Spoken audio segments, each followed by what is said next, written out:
Okay guys, this is my Ken Smith BT CR model, and it's a 1993. As you can tell here, kind of just giving you a glimpse of the whole thing as we go across here. This base is very clean for a 1993. I mean, like super clean.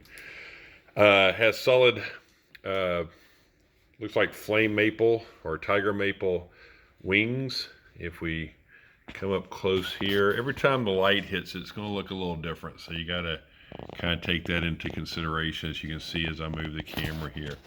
But we go along the edge here, as you can see across there.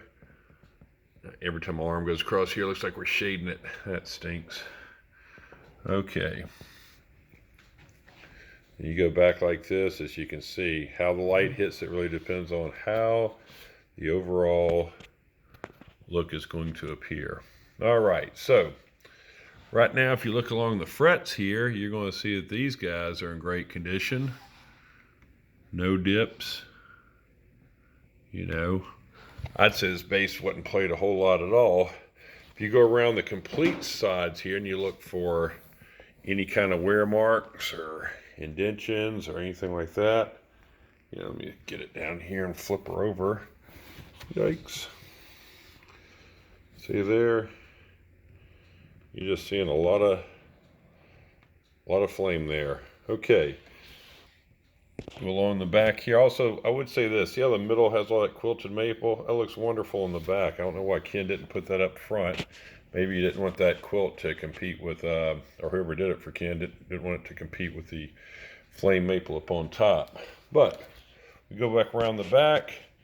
That's not a wear mark or nothing. That's just natural part of the wood here.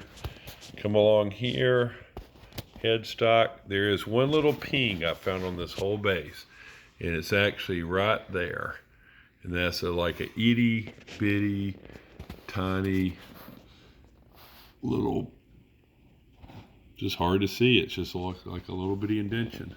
Okay, other than that, everything else is like super cool. So there you go. And again, how the light hits it depends on how much flame it has. Right there, it doesn't look like a whole lot. But then again, look what I do there. You hit that light on it, and bingo, it all kind of stands out. And the more you oil it, you know, it's going to help it out too. This has that oil finish on it.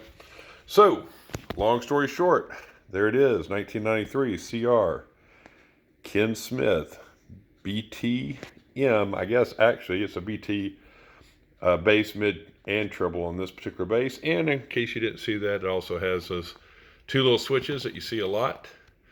And the CR models, a lot of those didn't have the little dots on here. So that's another thing. At least I've owned about 44 Ken Smith basses. I've owned several CRs, and very few have I ever owned that had the dots. So somebody paid a little extra for that, and they also paid a little extra for those switches.